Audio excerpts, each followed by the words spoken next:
Okey, bismillahirrahmanirrahim. Assalamualaikum warahmatullahi taala wabarakatuh. Salam sejahtera. Baik ya, pada hari ini kita nak membincangkan berkaitan dengan, topik yang nak kita, bincangkan pada malam ini, iaitu berkaitan dengan, tajuk kitar hidrologi, ya. Jadi tajuk kita, fokus kita pada malam ni ialah kita imbas kembali, ya. Jadi cikgu namakan dia sebagai imbas. Maksud ingat semula topik-topik, yang sempat kita bincangkan menjelang peperiksaan semester 2 dan topik yang cikgu pilih pada malam ini ialah kitar hidrologi. Dan cikgu yakin dan percaya ada, bukan setakat pelajar daripada Kolej Perancis KPM Tapah, cikgu yakin dan percaya ada pelajar daripada, negeri Perak ya, daripada sekolah-sekolah yang lain dan juga, rakan cikgu dan anak-anak muridnya daripada SMK Tinggi Port Dickson, ya. Jadi moga hasrat kita untuk memastikan pelajar kita mencapai kejayaan yang lebih baik dalam peperiksaan semester 2 akan tercapai.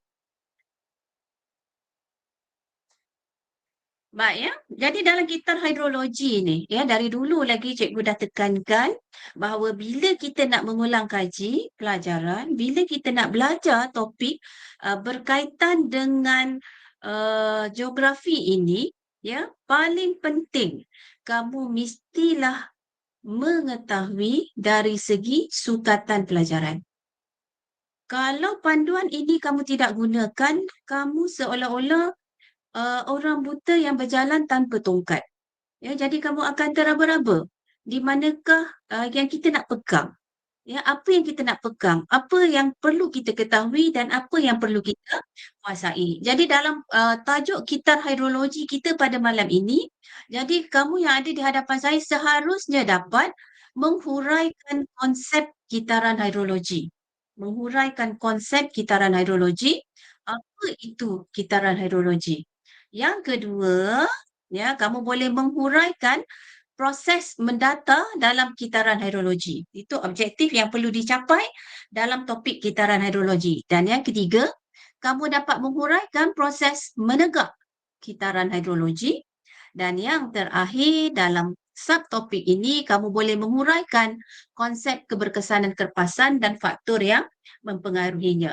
Jadi dalam skop kita, ya, dalam tajuk kitaran hidrologi ini, apa yang perlu kita beri penekanan? Ya, jadi tips untuk kamu, kamu perlu kenal pasti proses menegak, proses mendata. Jelas kan?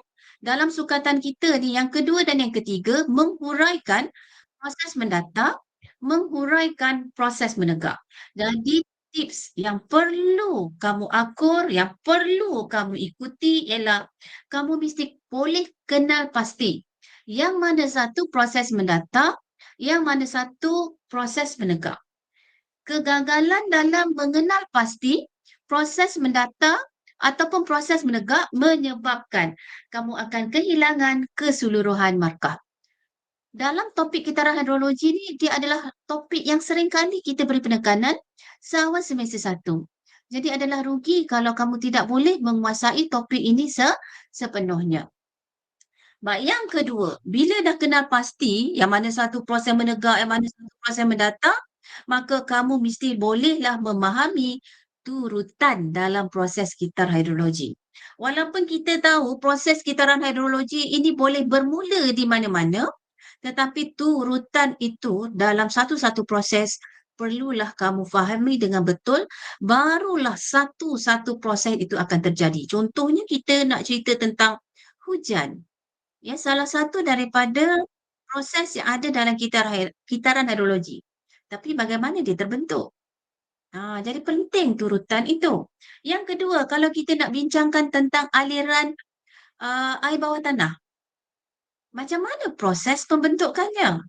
Lagi sekali ya, turutan dalam proses kitaran hidrologi ini sangat penting. Dan yang terkini, ya, semenjak, ulangan semester 2 yang lalu dan juga dalam semester 3 yang lalu, ejaan untuk nama khas mestilah betul dan tepat. Ya, contoh ya soalan ulangan semester 2 baru ni. Ya, lapisan yang ada dalam atmosfera. Kalau kamu je troposfera salah, mesosfera salah, tertinggal S ke dan sebagainya, maksudnya ejaan tu tak tak tepat. Bila tak tepat, kosong markah. Ya, jadi dalam gitar hidrologi juga, ya, ini yang saya ingatkan, ya, ejaan dalam setiap proses itu biarlah betul dan tepat. Ya, jadi itu tips ya dalam kita nak menguasai sukatan kita dalam topik kitaran hidrologi. Baik, ni gambar yang sangat-sangat kerap kita gunakan. Ya, sangat kerap kita gunakan sebab bila kita belajar berdasarkan gambar rajah, maka kita akan dapat memahami proses tersebut dengan lebih tepat. Dan sesekali dalam soalan, bila kita analisis soalan, sesekali dalam soalan geografi kita dia minta kita lukis dan huraikan. Ya, jadi kalau minta lukis dan huraikan, diharapkan kamu boleh melukis rajah kitar hidrologi dengan betul. Jadi bagaimana? Tengok nak kuasai topik boleh lukis. Bila boleh lukis, kamu mudah ingat. Ya, jadi bila mudah ingat, benda isi utama berada di hujung jari. Masalah pelajar sekarang ini ialah mereka tak boleh menyenaraikan kata kunci utama, isi utama dengan betul dan tepat. Kalau tanya, mesti tak saya elak buku nak tengok apa jawapan. Jadi mestilah kamu boleh lukis, kamu boleh sebut, kamu boleh hurai. Maksudnya bila boleh hurai, kamu memahami setiap proses yang berlaku. Kenapa cikgu kata boleh lukis? Seandainya lah keluar soalan, lukis rajah kitar hidrologi dan huraikan proses-proses yang berlaku 15 markah. Ya, alangkah rugi ya kalau kamu tidak boleh melukis dengan baik. Jadi apa syarat nak melukis dengan baik? Cikgu baru terfikir malam ni tentang melukis. Ya, tak termasuk pun sebenarnya dalam proses perbincangan kita malam ni. Tapi bila tengok gambar rajah ini, kamu mesti boleh lukis. Bila boleh lukis, apa syarat-syarat untuk kita lukis gambar rajah yang betul? Syarat untuk melukis gambar rajah yang betul, kamu tak perlulah lukis complicated. Tengok kat yang saya paparkan pun agak complicated. Kalau saya lukis dalam darjah, dalam kelas lagi simple. Ya, jadi boleh lukis. Syarat untuk kita dapat markah yang penuh bila kita lukis rajah, yang pertama kamu buatlah bingkai. Ya, bingkai ini ialah bagi nampak rajah yang kita lukis tu lebih kemas. Okey? Baik. Dan yang paling penting bila kamu dah lukis, mesti kamu ada anak panah. Itu penting. Kalau suruh lukis kejadian 4 musim, mesti ada anak panah. Kan? Itu pernah keluar soalan yang tu. Kalau lukis gambar rajah hujan bukit, ya, hujan perolakan, mesti ada anak panah. Ya. Baik, jadi yang pertama, kamu buat bingkai. Yang kedua, kamu lukislah gambar rajah tersebut. Dan yang ketiga, mesti ada arrow. Ya, mesti ada arrow menunjukkan wujudnya proses tersebut. Dan yang seterusnya, mesti dilabelkan setiap proses tersebut. Jadi bila semua itu ada, maka lengkaplah gambar rajah tersebut. Tapi bila kita dah lukis rajah macam ini, mestilah kamu masukkan tajuk. Baru sempurna rajah yang kita lukis, ya. Jadi tips penguasaan topik untuk kitar hidrologi ni, kamu boleh lukis, kamu boleh hurai.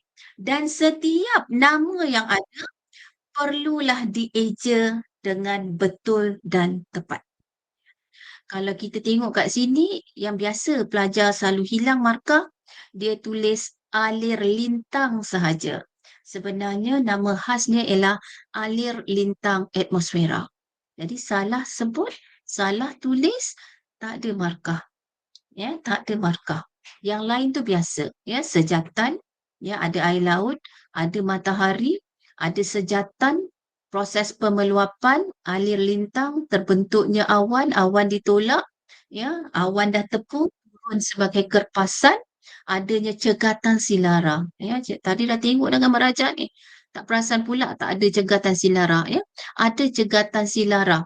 Ya, seterusnya larian air permukaan, aliran air bawah tanah, berlakunya proses resapan. Sekali lagi cikgu nak ingatkan, ya, jangan guna istilah susupan. Istilah yang tepat ialah resapan. Jadi kalau kita dah boleh lukis gambar rajah ini dan kita boleh faham apa itu sejatan, apa itu pemeluapan secara umum, jadi kamu boleh menghuraikan dengan lebih baik. Okey, jadi itu tips bagi penguasaan topik. Kita tengok soalan yang pernah keluar.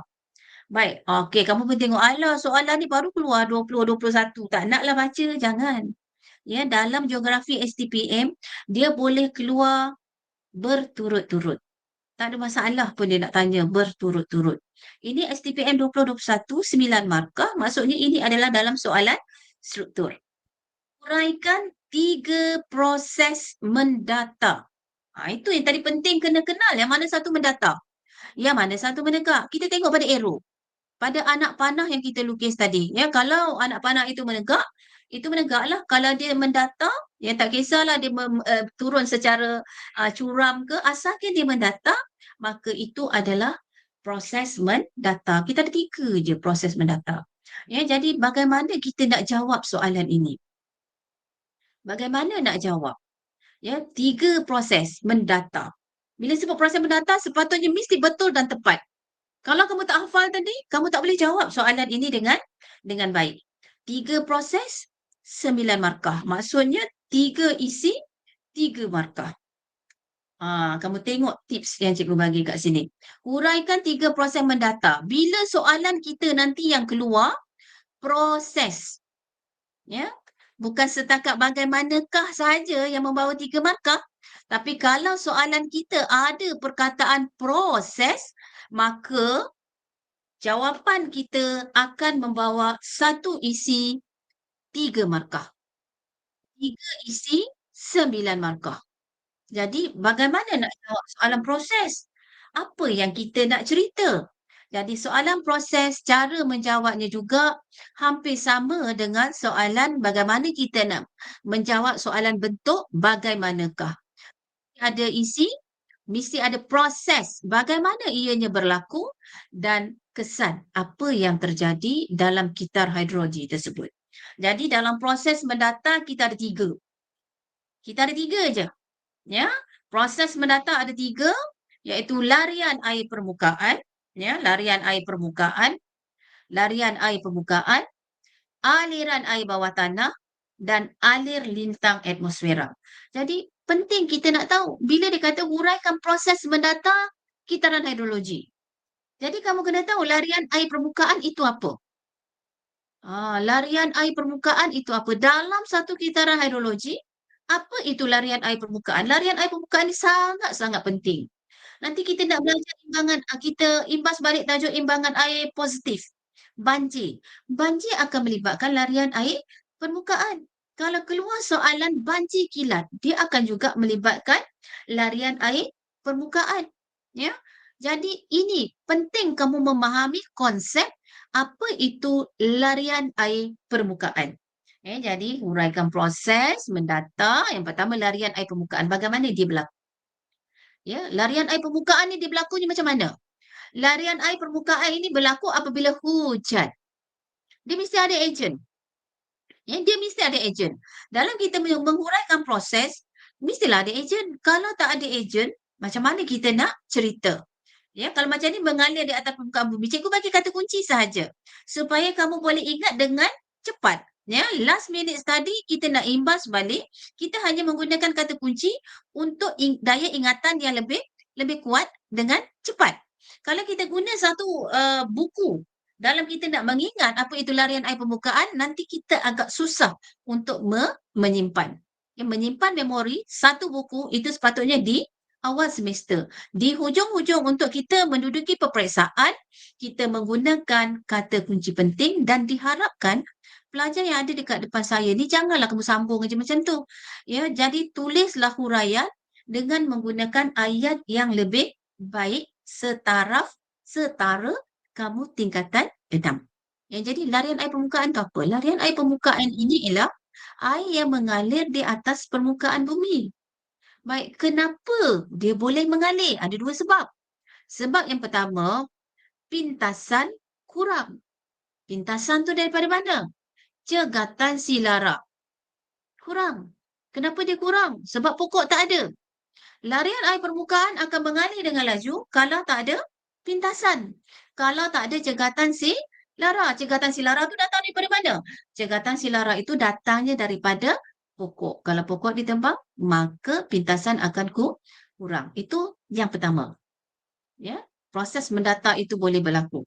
Yang kedua, proses mendata larian air permukaan ini boleh berlaku apabila hujan yang lebat.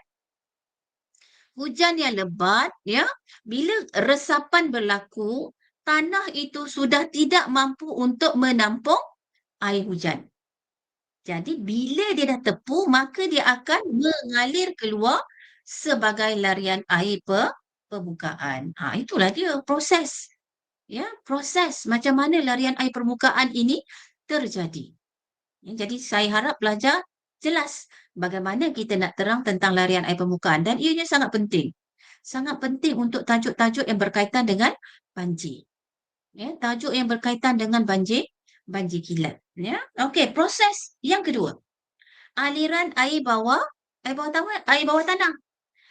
Aliran air bawah tanah ni nanti dia akan ada pula kaitan dengan edaran air tanah. Itu topik yang kemudian yang kita akan bincangkan pada hari yang lain. Sebab itu penting. Kita boleh lukis, kita boleh hurai proses kitaran hidrologi sebab dia akan boleh berkait-kait dengan soalan yang lain. Baik, bagaimana proses aliran air bawah tanah? Macam mana boleh ada air bawah tanah? Baik, air bawah tanah ini berlaku disebabkan oleh air hujan yang masuk ke dalam tanah. Macam mana dia boleh masuk ke dalam tanah? Itu penting kita guna istilah yang ada dalam kitab hidrologi. Walaupun dia tanya proses mendata, tetapi dalam huraian tak salah untuk kita kaitkan proses menegak dalam huraian. Sebab dalam kitab hidrologi ni dia saling berkait rapat antara satu sama lain. Dia tak boleh hidup sendiri. Dia tidak boleh berdiri sendiri. Jadi tak salah untuk kita kaitkan. Contoh yang pertama tadi cikgu kaitkan dengan cegatan silara. Cikgu kaitkan dengan resapan dia dah tepu. Okey, aliran air bawah tanah. Bagaimana proses itu berlaku? Aliran air bawah tanah ini berlaku apabila air hujan. Tengok ada ejen. Kalau tak ada air hujan, tak ada ejen, air bawah tanah tak ada. Kalau tak ada hujan, larian air permukaan tak ada kecuali air yang ada dalam tanah mengalir keluar. Okey, aliran air bawah tanah ini berlaku apabila air hujan yang masuk ke dalam tanah melalui proses resapan ataupun melalui liang-liang pori tanah. Liang-liang pori tanah. Macam mana dia boleh meresap? Sebab ada liang-liang pori tanah. Dan batu tersebut tidak terlap air. Batu ada dua. Batu yang ada dalam bawah tanah tersebut ada dua jenis. Satu yang tidak terlap air, satu yang terlap air. Satu membenarkan air keluar, satu tidak membenarkan air keluar. Jadi aliran air bawah tanah ni, air hujan yang masuk ke dalam tanah melalui proses resapan, disebabkan batuan itu tidak terlap air, maka dia boleh mengalir secara melintang pergi ke sungai. Tak kisahlah aliran tu sama ada di peringkat hulu, di peringkat tengah, di peringkat hilir. Ada aja laluan air, maka aliran air bawah tanah ini akan mengalir secara melintang ke dalam sungai. Sebab itu kita tengok sungai sentiasa ada air. Sungai sentiasa ada air sebab adanya air bawah tanah. Dan proses yang ketiga ialah alir lintang atmosfera. Alir lintang atmosfera. Ya, jangan tulis alir lintang, tak diterima. Jangan tulis angin, tak diterima. Nama betul dia ialah alir lintang atmosfera. Jadi biasakan yang betul. Okey, jadi alir lintang atmosfera ni apa? Pergerakan angin secara melintang. Pergerakan angin secara melintang, maka dia akan membawa wap-wap air tersebut. Kenapa dia boleh bergerak? Ya, kenapa alir lintang atmosfera ini boleh terjadi? Disebabkan oleh perbezaan tekanan udara, disebabkan oleh perbezaan suhu. Jadi angin akan bergerak daripada tekanan udara yang tinggi ke kawasan tekanan udara yang rendah. Okay, jadi jelaslah. Ya, kalau kamu dapat menghuraikan dengan baik macam ni, tak ada masalah. Kamu boleh dapat 9 markah senang-senang aja. Yang jadi masalah, dalam jawapan-jawapan pelajar ialah, pelajar yang pertama dia tak boleh sebut. Tak boleh sebut. Bila tak boleh sebut, isi utama merapu. Isi utama tak ada, automatik kosong markah. Nama tak betul macam ni, automatik kosong markah. Jadi sebab itu kamu rasa jawab penuh, rasa betul dah, tapi masih gagal. Kenapa? Nama untuk isi utama tidak tepat. Dan lepas tu tak tepat, okey, terus kosong markah.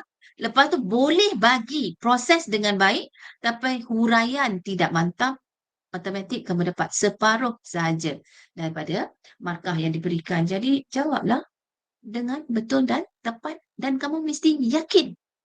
Kamu mesti yakin bila kamu faham, kamu boleh hurai, kamu yakin ketika jawab soalan, jadi tak ada masalah untuk mendapatkan markah penuh bagi soalan yang sedemikian.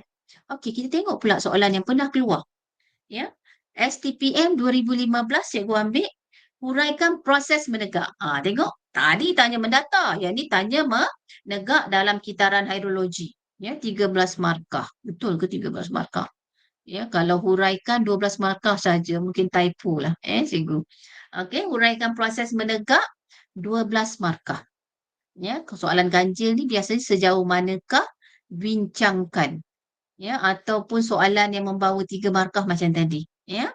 Okey, huraikan proses menegak. Ini adalah soalan esei yang keluar pada tahun 2015. Cikgu tak tengoklah apa lagi soalan-soalan yang biasa keluar dalam tajuk ini. Ya, jadi macam mana nak jawab? Tadi dah boleh mendata, jadi tak ada masalah untuk jawab proses menegak. Ya, tak ada masalah nak jawab proses menegak. Macam mana nak jawab? Okey. Hafal dah tadi kan? Ada 7.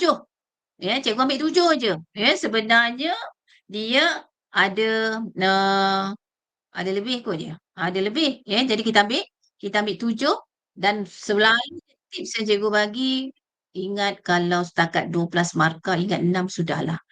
Ambillah 6 yang kamu familiar. Ya, jadi proses menegak merujuk kepada kalau kita lukis gambar rajah kitar hidrologi, kita letak arrow anak panah itu secara menegak. Sama ada ke atas ataupun ke bawah. Jadi yang ini jelas. Dan kalau pelajar memang hafal, memang satu kelebihan kepada pelajar tersebut untuk mendapat markah penuh. Tak ada masalah. Ya. Cikgu cakap kalau nak dapat huraian mantap, jawablah 3 ke 4 baris. Macam mana nak jawab 3 4 baris? Dalam soalan fizikal biasanya taklah sebegitu detail sangat macam tu. Ya, asalkan kamu jawab dengan betul, tepat, huraian itu mantap, ya, jawapan itu ayat inya tersusun, kita tak teragak-agak. Tapi kalau kamu sambung aja ayat sebagaimana cikgu papar ni, tak boleh lah. Baik, jadi sejatan. Apa itu sejatan? Ya. Sejatan ini ialah proses pertukaran. Proses penukaran. Macam mana dia berlaku? Kamu sebutlah sinaran matahari yang kena pada permukaan badan air menyebabkan proses sejatan berlaku.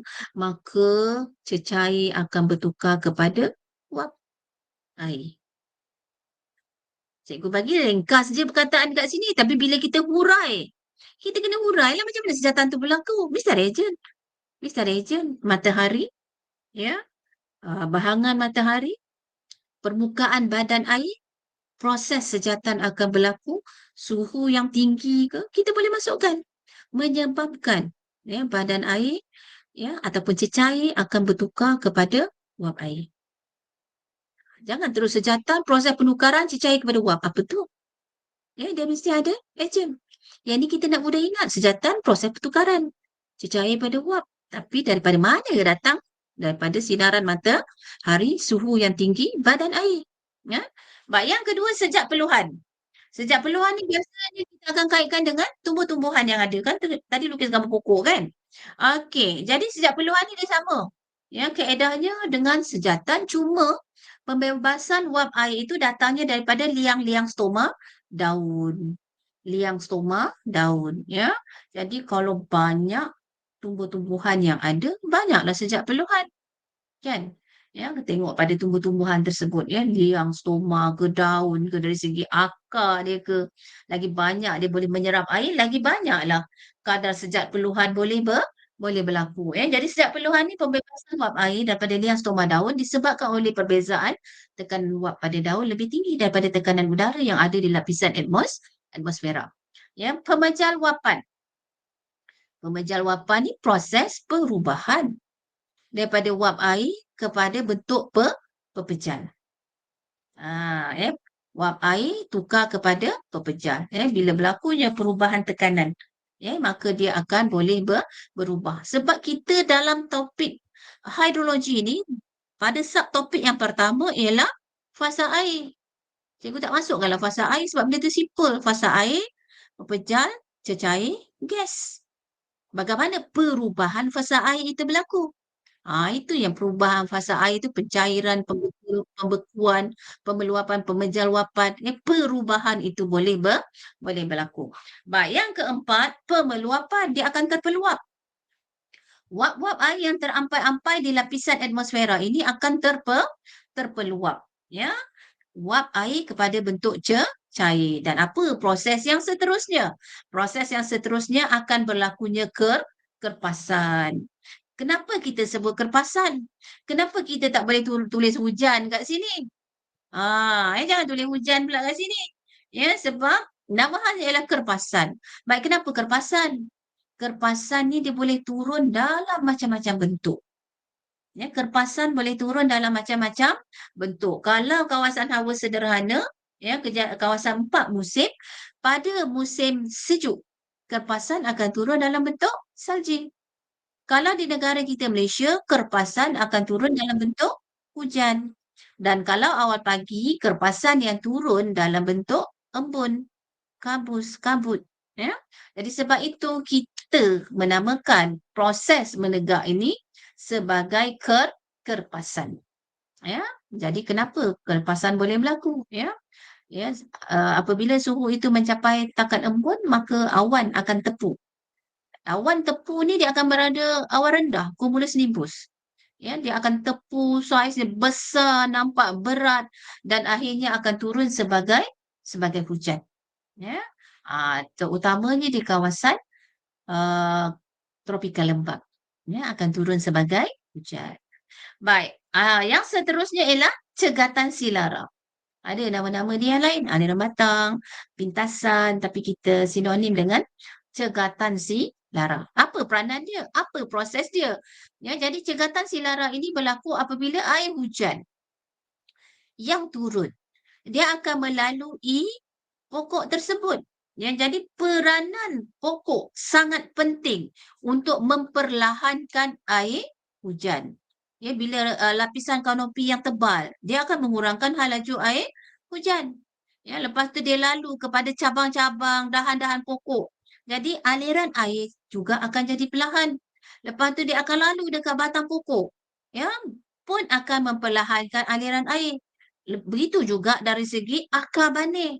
Jadi cegatan silara ini memainkan peranan untuk memperlahankan aliran air hujan. Kenapa? Kenapa dia nak perlahankan air hujan? Apabila air hujan perlahan, maka proses seterusnya iaitu proses resapan akan berlaku. Itu proses cegatan silara. Apa peranan dia? Apa guna dia? Ya, dan yang terakhir akan berlakunya proses resapan. Ya, resapan.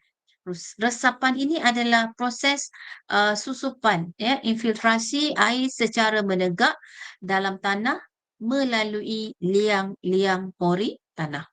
Kalau tanah itu padat, maka kadar resapan akan jadi rendah. Tapi kalau tanah itu jenis tanah yang tidak dalam air macam tanah pasir, ya, liang-liang pori yang besar, ya, yang jauh antara satu sama lain, maka air kadar resapan boleh menjadi tinggi. Okey, jadi itu proses menegak dalam kitaran hidrologi. Ya, proses menegak dalam kitaran hidrologi. Jadi kalau kamu dah menguasai proses mendatak, kamu dah menguasai proses menegak, saya yakin dan percaya soalan yang seterusnya akan jadi lebih mudah. Nampak? Ini soalan yang keluar pada tahun 2015.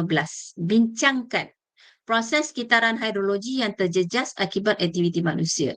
Jadi pelajar-pelajar yang ada dekat depan saya ni, bila kita nampak soalan, ya, bila kita nampak soalan, bagaimana kita nak jawab soalan tersebut? Bukan nak setakat nak jawab dulu, kita nak tengok, kita nak faham soalan tu nak apa. Bila soalan itu nak apa, yang pertama kamu kena tengok yang biru ni, cikgu biru kan lah. Kalau merah semua sama je merah kan. Baik, soalan yang arahan soalan. Bincangkan. Jadi jangan masih ada yang confuse macam mana nak jawab bincangkan, bagaimana nak jawab jelaskan, bagaimana nak jawab huraikan, bagaimana jawab sejauh manakah. Harapnya tidak timbul kekeliruan lagi. Okey, bincangkan. Jadi soalan ni bincangkan, maka perlu ada kesimpulan. Sebab itu 13 markah. Kat depan ni proses. Banyak mana isi nak bagi ni cikgu? Adakah 6 isi kita nak bagi? Adakah 6 isi nak bagi? Kalau proses, kita hanya ambil 4 isi sahaja. 4 kali 3, 12 markah. Campur 1 markah kesimpulan. 4. 4 daripada berapa banyak tadi? Kan? 7 daripada proses menegak, 3 daripada proses mendatar, 10 proses. Dalam kitaran hidrologi, kita nak bincang 4 saja. Bila nak bincang 4 sahaja, ambillah yang paling mudah nak terang. Jangan ambil yang susah. Ya, ataupun ambil yang agak sukar untuk kita jelaskan. Okey, jelas ya? Proses. Nampak proses? 4 kali 3, 12 markah. Jangan nak confuse. Ya, bagi 6 lah. Nanti kan bagi lebih tak apa. Ya, jangan kurang. Ya, kalau proses, mestilah 4 kali 3, 12 markah. Janganlah soalan kalau 12 markah huraikan. Yang tak ada pun sebut proses, kamu pergi bagi 4 saja. Tak cukup lah. Ya. Proses kitaran hidrologi. Jadi daripada 10 kitaran hidrologi, ambil 4 sahaja. Tengok, terjejas.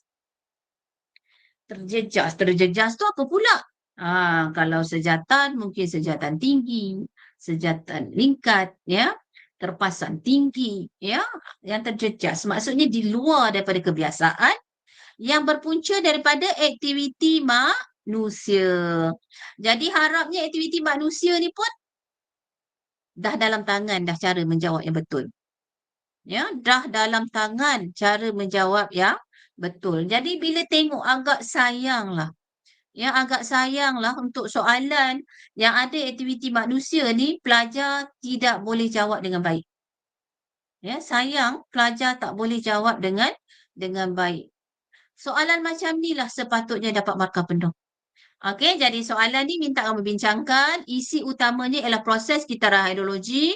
Huraian isinya ialah aktiviti manusia. Baik, macam ni. Ya, cikgu tak pecahkan pun IPK kat situ kan. Ya, untuk proses mesti ada isi, ada proses, ada kesan. Baik, macam mana kita nak jawab? Ya, ada banyak ya. Ada banyak. Ya, proses kitaran hidrologi ni, ya. Jadi cikgu bincangkanlah semua supaya kenapa nak kena bincang banyak-banyak cikgu, kenapa ambil 4 dah lah, cikgu kata 4 je tadi. Mana tahu tiba-tiba keluar soalan tentang resapan saja. Macam mana nak jawab? Apakah yang dimaksudkan dengan resapan? Apakah yang mempengaruhi resapan? Apakah aktiviti manusia yang menjejaskan proses resapan? Okey. Jadi kena tahu semua. Ya, baik. Kita tengok yang pertama sejatan. Ya, jadi terjejas ni dia boleh banyak ataupun dia boleh kurang. Baik.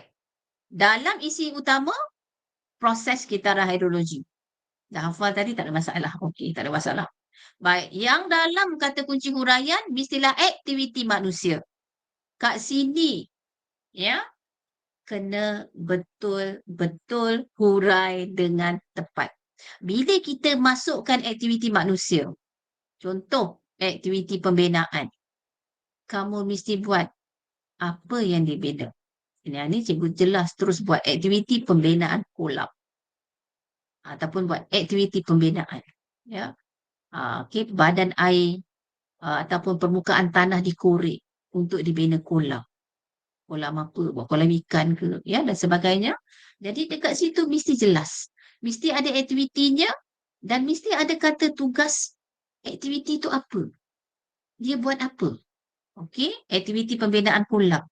Ya, jadi aktiviti pembinaan kolam ni menyebabkan badan air bertambah. Badan air ialah kawasan-kawasan permukaan yang mempunyai air, tasik, kolam, ya, tasik buatan manusia, tasik semula jadi, sungai, laut, itu semua adalah badan badan air. Jadi apabila aktiviti pembinaan, ya, kolam dibina, maka badan air akan bertambah. Jadi bila badan air bertambah, menyebabkan apa? Kadar sejatan meningkat. Maksudnya bila meningkat, sudah berlaku perubahan. Jadi bila meningkat menyebabkan pembentukan hujan bertambah, larian air permukaan akan meningkat. Ya, jadi aktiviti manusia tu kena jelas. Dia buat apa? Satu. Dan yang kedua, jangan kamu terpesong dalam huraian itu dia nak cerita tentang apa. Jangan kamu cerita aktiviti pembinaan kolam, badan air bertambah, pendapatan jadi menjadi tarikan manusia ke, tarikan pelancong ke, menyebabkan pendapatan negara meningkat. Tersasar. Huraian kamu tersasar. Sebab dia nak apa? Dia nak tentang kitar hidrologi. Jadi kamu cerita kaitkan dengan kitar hidrologi. Nampak? Tentang sejatan. Sejatan meningkat, apa akan berlaku seterusnya? Kamu mesti kaitkan dengan semua yang berkait dengan fizikal sahaja. Sebab bila soalan kita dalam fizikal, dia akan pure fizikal. Ya? Baik, yang kedua, sejak peluang ataupun perpeluhan. Ya, aktiviti apa? Aktiviti pembalakan. Dia buat apa? Pokok ditebang. Bila pokok ditebang, apa jadi? Proses perpeluhan akan kurang. Bila kurang, apa jadi? Kekurangan wap air daripada tumbuhan. Okey? Aliran batang atau pencegatan silara. Apa berlaku? Apa yang terjejas? Aktiviti pertanian. Dia buat apa? Tanam semula. Dia boleh buat dua. Satu, tebang pokok boleh. Tanam semula pun boleh. Baik, kalau dia tanam semula, akan berlaku pertambahan jumlah pokok. Jadi aliran batang meningkat, cegatan silara bertambah, kadar resapan akan meningkat. Ya, terjejas ni janganlah kamu fikir apa yang terjejas. Terjejas ni dia akan pro atau kontra, bertambah ataupun berkurang. Okey, proses yang seterusnya resapan. Ya, proses resapan. Apa aktiviti manusia yang kita nak pilih? Ambil aktiviti pembinaan. Tadi dah ada pembinaan, tak apa. Dia dalam huraian, dia boleh berulang. Ya, bila dia duduk kat belakang, dia adalah dalam huraian dan dia boleh berulang, tak ada masalah. Ya. Okey, kalau kita nak buat pembalakan je semua, pun tak ada masalah, tapi bosan. Ya, kita yang tanda akan bosan. Baik, aktiviti pembinaan. Dia buat apa? Ya, permukaan tanah diturap. Permukaan tanah disimen. Apa jadi? Liang pori tanah tertutup. Apa yang berlaku pada resapan? Resapan akan berkurang. Sebab apa? Aliran kadar resapan akan berkurang sebab air hujan yang turun tidak dapat meresap masuk sebab permukaan tanah telah ditutup. Okay, jelas Baik. Kalau ada apa-apa soalan, kamu boleh kemukakan kepada saya. Ya. Baik, kita tengok proses yang seterusnya. Kerpasan. Ambil lagi aktiviti pembalakan. Pokok ditebang. Keperluan kurang, kekurangan wap air. Ya. Jadi bila kekurangan wap air, kerpasan juga akan kurang. Itu yang terjejas. Ya. Larian air permukaan. Pembalakan juga. Apa yang dia buat? Pokok ditebang. Basic, asas. Kalau kamu tidak boleh huraikan ini dengan jelas, dengan baik, sebab huraian ini, proses ini, aktiviti ini akan berulang-ulang dalam bentuk pattern soalan yang hampir sama. Ya, jadi kegagalan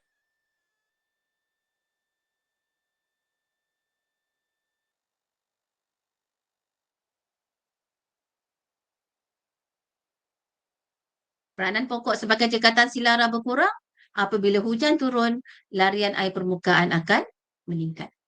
Dan yang terakhir yang kita boleh ambil ialah aliran air bawah tanah. Macam mana dia boleh terjejas? Aktiviti pembalakan. Apa yang dia buat? Pokok ditebang. Apa guna pokok? Ya, sebagai cekatan silara sudah berkurang. Resapan rendah, aliran air bawah tanah kurang. Ya, jadi kita macam kita terangkanlah. Ya, kita akan terangkan. Maksudnya kita ni ambil cakna. Ya, aktiviti manusia ni yang boleh menyebabkan proses kitaran hidrologi ini terjejas. Ya, jadi kamu kena prihatin dalam menghurai, mesti menghurai sampai orang itu faham dan tidak boleh lari daripada kehendak soalan. Dia jangan seronok sangat cerita, dah tersasar. Aktiviti pembalakan, pokok kayu balak ditebang, boleh dieksport. Kamu dah lupa soalan ini bertanya tentang proses kitaran hidrologi yang terjejas. Ya, jangan jawab soalan ikut suka sendiri, ikut syok sendiri sahaja. Tengok soalan tu betul-betul apa yang dia hendak, kita jawab ikut apa yang dia perlukan. Okey? Baik. Bagaimana kita nak dapat kesimpulan yang mantap? Okey, kemuka kamu bila nak dapatkan kesimpulan, ya, untuk kita beri markah kesimpulan, kesimpulan yang dikemukakan mesti mantap. Ya, bagaimana kita nak dapat markah kesimpulan? Kamu mesti memenuhi syarat-syarat. Yang pertama, kamu mesti kemuka isi dan huraian yang cukup. Kamu kena rujuk markah lah. Kalau tadi soalan proses, ya, maksudnya proses 4 kali 3, 12 markah. Maksudnya 4 isi lah. Jadi yang kedua ni dah macam tak kena je kan. Okey, cikgu ingat tadi 12 markah untuk soalan biasa. Ya. Jadi kalau dia nak 4 isi, nak betul berapa daripada 4? Betul 3 lah daripada 4. Kalau 12 markah, kalau 6 isi, ya, soalan-soalan yang biasa yang kalau 6 isi, mesti betul 4.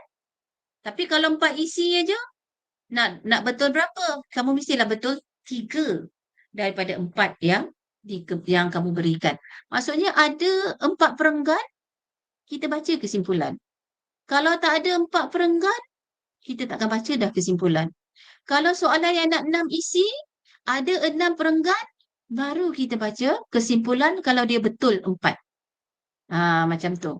Dan dalam menulis kesimpulan, cikgu nak ingatkan sekali lagi, cikgu yakin dan percaya kamu selalu tengok skema soalan-soalan bentuk-bentuk soalan sebenar, ya, buku-buku yang publisher keluarkan. Kalau kamu tengok skema-skema yang lama, ya, cara menulis kesimpulan ialah kamu menyenaraikan isi. Tetapi untuk kesimpulan yang mantap, kita tidak boleh mengulang isi, ya, untuk yang terkini, ya, kaedah menjawab yang terkini, kita tidak boleh mengulang isi, tapi kita nak bagi apa? Kita boleh kemukakan nilai, kamu boleh kemukakan langkah, kamu boleh mengemukakan pendapat. Jadi mana-mana yang relevanlah dengan tajuk. Kalau soalan kita tadi berkaitan dengan proses kitaran hidrologi yang terjejas, kita boleh ambil langkah. Kita boleh bagi nilai. Ya, kamu boleh bagi pendapat bagaimana untuk mengurangkan risiko-risiko tersebut, ya, yang berpunca daripada aktiviti manusia. Okey. Jadi itu cara untuk kita jawab soalan, bincangkan dan untuk kita mendapatkan markah kesimpulan. Okey. Jadi kita dah tahu dah tentang proses kitaran hidrologi. Ada proses sejatan, ya, sejak peluhan dan sebagainya, ya, sampai aliran air bawah tanah. Jadi kita nak tahu juga apakah faktor yang mempengaruhi kitaran hidrologi tersebut. Apa faktor? Apa faktor sejatan? Apa faktor kerpasan? Apa faktor cekatan silarang? Apa faktor larian air permukaan? Yang ini kamu kena tahu, ya. Jadi apa faktor yang mempengaruhinya? Baik, yang ini cikgu buat rumusan secara keseluruhan. Bila soalan tanya tentang faktor yang mempengaruhi proses kitaran hidrologi, soalan ni tak pernah keluar lagi. Ya, soalan ni tak pernah keluar lagi. Yang ni cikgu buat rumusan daripada soalan-soalan yang pernah keluar berkaitan dengan faktor yang mempengaruhi mana-mana proses kitaran hidrologi. Ini rumusan keseluruhan. Maksudnya kalau keluarlah faktor yang mempengaruhi mana-mana, ya, salah satu daripada proses kitaran hidrologi, kamu ambillah mana-mana yang relevan dengan proses yang ditanya. Ini jadi rumusan daripada soalan-soalan yang pernah keluar. Jadi ini cikgu rangkumkan apakah faktor yang boleh mempengaruhi kitaran hidrologi. Maksud mempengaruhi itu, maksudnya dia boleh berlaku. Dia boleh terjejas. Kenapa? Baik, faktor yang pertama ialah faktor hujan. Dalam proses kitaran hidrologi, salah satu faktor yang mempengaruhinya ialah faktor hujan. Baik, kenapa faktor hujan? Ya, faktor hujan ni kita boleh lihat di sini intensiti hujan tinggi. Ya, bila kita cerita tentang hujan, kamu akan tahu sifat-sifat hujan tu. Ya, sebab ada setengah-setengah soalan khusus ya tentang satu-satu faktor tersebut. Nanti kita tengok soalan-soalan sinonim yang pernah soalan-soalan yang pernah keluar sebelum ini. Ya, baik, hujan. Apa dia hujan? Apa dia boleh mempengaruhi proses kitaran hidrologi? Kamu boleh ambil mana-mana. Mana-mana proses kitaran hidrologi. Okey, contoh hujan. Intensiti hujan tinggi. Baik, kalau intensiti hujan, penerimaan hujan tinggi, apa berlaku? Kita ambillah larian air permukaan tinggi. Nak kita hidrologi kan? Larian air permukaan tinggi. Baik, kenapa? Sebab itu penting ya kamu kena tahu setiap proses tersebut. Kenal. Kenal. Bila kamu kenal larian air permukaan tinggi, kenapa dia larian air permukaan tinggi? Disebabkan oleh hujan yang lebat, proses resapan ya akan menyebabkan permukaan itu menjadi tepu. Permukaan tanah tepu dan air akan mengalir keluar sebagai larian air permukaan. Faktor yang pertama, hujan. Faktor yang kedua mempengaruhi kitaran hidrologi, litupan tumbuhan. Baik, kalau litupan tumbuhan ni banyak, apa peranan dia? Dia akan berperanan sebagai cegatan silara. Apa gunanya cegatan silara? Memperlahankan larian air hujan. Bila larian air hujan perlahan, apa berlaku? Kadar resapan akan meningkat. Kadar resapan meningkat, air bawah tanah akan, simpanan air tanah akan ada, akan wujud, akan berlaku. Baik, kecerunan. Kenapa? Apa faktor kecerunan mempengaruhi proses kitaran hidrologi? Cerun ada dua, satu cerun curam, satu cerun yang landai. Cerun yang curam menyebabkan larian air permukaan tinggi. Sebabkan tarikan graviti itu. Ya, jadi yang di sini akan menyebabkan apabila hujan turun di kawasan cerun yang curam, maka larian air permukaan akan tinggi. Dia laju. Ya, tarikan graviti itu akan menyebabkan larian air permukaan akan meningkat. Baik, faktor yang seterusnya batuan. Ya, batuan. Baik, batuan ni ada dua. Satu telam air, satu tak telam air. Baik, kalau batuan yang tidak telam air, maka menyebabkan air hujan yang mengalir masuk ke dalam tanah, membolehkan aliran air bawah tanah akan terjadi.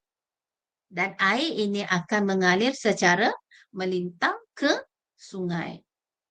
Faktor yang kelima, tanah. Tanah tu macam mana pula? Liang pori dia besar, liang pori dia kecil, struktur tanah dia longgar, ya, ataupun sebaliknya. Jadi kalau tanah tersebut liang pori dia besar, ya, maka menyebabkan kadar resapannya tinggi. Apabila air hujan turun, ya, air hujan turun, maka dia dapat meresap masuk ke dalam tanah. Ya. Dan yang keenam, aktiviti manusia dalam faktor. Kalau soalan kita tanya faktor dalam bahagian fizikal, dia bukan tanya faktor aktiviti manusia, dia hanya tanya faktor saja, maka aktiviti manusia kamu boleh bagi satu sahaja. Jadi boleh pilihlah mana-mana yang kita hurai tadi, kamu boleh pilih mana-mana aktiviti manusia yang boleh mempengaruhi kitaran hidrologi. Nak buat aktiviti pembinaan ke, nak buat aktiviti pembalakan ke, nak buat aktiviti apa lagi pertanian ke, ya, aktiviti pelombongan ke. Jadi itu akan boleh menyebabkan proses kitaran hidrologi kita turut dipengaruhi. Cuma cikgu nak sebut, bila pilih aktiviti manusia, jangan salah pilih. Ya, ada pelajar dah terbiasa aktiviti pengangkutan membina jalan raya. Salah. Kalau aktiviti pengangkutan menggunakan bahan api fosil. Itu baru betul. Kalau aktiviti pengangkutan kamu tulis membina jalan raya, pokok ditebang membina jalan raya, salah. Membina dia akan masuk dalam aktiviti pembinaan. Begitu juga aktiviti manusia, kalau kamu pilih aktiviti pelancongan, dia punya kata kerjanya kamu buat membina chalet, pokok ditebang membina chalet. Salah. Ya, apa sahaja yang membina, ya, kata kerjanya membina, dia akan masuk dalam kategori aktiviti pembinaan. Ya. Jadi aktiviti pembinaan, banyak permukaan diturap, menyebabkan, kalau orang Perak tu, dia confuse pula ya, LAP, ingat Lembaga Air Perak ya. Larian air permukaan akan meningkat. Sebab apa? Resapan tidak berlaku. Okey, jadi ini adalah rumusan keseluruhan berkaitan dengan faktor yang mempengaruhi proses kitaran hidrologi. Ya, kenapa tak ada tahun tak pernah keluar soalan yang sebegini? Cikgu cuba buat rumusan sahaja. Baik, kita tengok soalan-soalan yang pernah keluar. Ya, berkaitan dengan faktor. Sejauh manakah jenis tanah mempengaruhi larian air permukaan? Sejauh manakah? Harap pelajar kat depan saya ni dah familiar soalan sejauh manakah. Kalau sejauh manakah jenis tanah? Maksudnya selain pada faktor tanah, ada faktor lain. Faktor apa? Yang tadi. Yang cikgu bagi tadi. Boleh faktor hujan boleh. Ya. Boleh faktor kecerunan boleh. Faktor batuan boleh. Ya. Tetapi kalau jenis tanah. Jenis tanah nak cerita apa cikgu jenis tanah? Kalau jenis tanah yang kamu boleh kemukakan ialah liang pori. Liang pori tanah. Okey. Ataupun kamu boleh struktur tanah. Ataupun kita boleh tengok jenis tanah, aluvium sebagainya mempengaruhi larian air permukaan. Bila soalan macam ni ramai pelajar yang confuse, cikgu nak jawab apa? Kalau jenis tanah maksudnya ada faktor lain. Ada faktor fizikal lain yang mempengaruhinya. Ya, tadi rumusan tadi dah bagi. Ya, jadi ingat yang itu untuk mana-mana. Ya, faktor yang mempengaruhi kitaran hidrologi. Soalan tahun 2018 ulangan. 3 faktor fizikal yang mempengaruhi air larian permukaan. Yang tadi juga ambil fizikal saja. Ya. Larian air permukaan, kecerunan, hujan, litupan tumbuhan, cukup. Okey? Baik. Apa lagi soalan yang pernah keluar? Jelaskan 3 aktiviti manusia. Larian air permukaan. Tengok bandar. Bila bandar janganlah buat aktiviti belumbungan, janganlah buat aktiviti pertanian, ya. Tidak kena pada tempatnya. Ya, soalan yang hampir sama. Faktor mempengaruhi kadar larian air permukaan tinggi di bandar. Hampir sama kan soalannya? Dan soalan yang seterusnya, peranan tumbuhan. Kalau peranan tumbuhan, nak cerita apa? Kena faham tumbuhan tu. Dari segi litupan dia, dari segi saiz daunnya, dari segi batangnya, dari segi akarnya, sifat-sifat tumbuhan. Dan yang terakhir tahun 2013, soalan yang boleh keluar dulu, 2 faktor mempengaruhi proses resapan. Sama. Ya, jadi ini adalah soalan sinonim berkaitan dengan faktor. Kamu kenal proses dalam kitaran hidrologi, kamu tahu aktiviti manusia yang mempengaruhinya, kamu tahu faktor yang mempengaruhinya.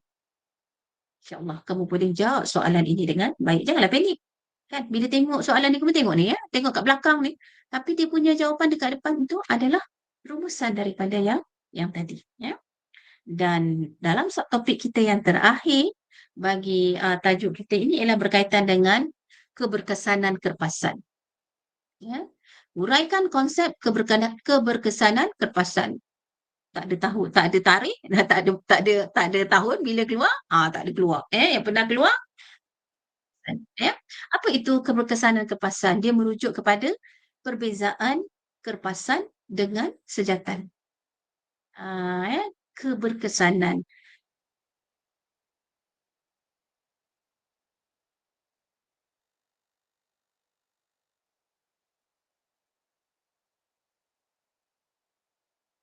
Dan kita tengok apa faktor yang mempengaruhi keberkesanan kerpasan. Ya. Baik ya, huraikan faktor yang mempengaruhi keberkesanan kerpasan. Ya, jadi inilah antara beberapa faktor yang mempengaruhi keberkesanan kerpasan. Yang pertama dari segi keamatan. Nah, ini semua ialah ciri-ciri hujan. Ya, keamatan, hujan turun dengan lebat. Jadi penerimaan jumlah hujannya adalah tinggi. Kekerapan, hujan yang turun dengan kerap, maka penerimaan jumlah hujan adalah tinggi. Baik, yang seterusnya dari segi jangka masa. Jangka masa tu apa? Ya, jangka masa tu ialah tempoh masa. Kalau misalnya soalan tu tanya, sejauh manakah faktor hujan yang mempengaruhi kitaran hidrologi, mempengaruhi uh, larian air permukaan. Kamu boleh ambil ya ciri-ciri hujan, keamatan, kekerapan, jangka masa. Dan yang keempat, ianya berkait dengan musim. Ya, contohnya pada musim tengkujuh, angin monsun timur laut, maka dia akan membawa hujan yang lebat. Okey. Jadi inilah topik yang kita nak bincangkan ya pada malam ini berkaitan dengan subtopik kita berkaitan kitaran hidrologi. Jadi itu saja perkongsian cikgu pada malam ini dan kalau ada ruang dan kesempatan kita akan masuk subtopik yang seterusnya tapi masih lagi dah bawah tajuk hidrologi. Okey, jadi ada apa-apa soalan yang kamu nak kemukakan?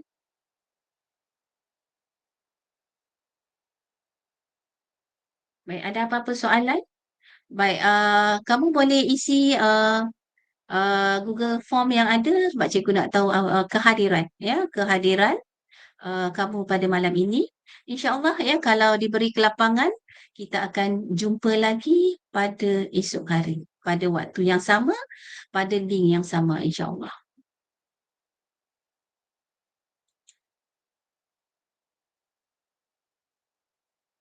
Okey.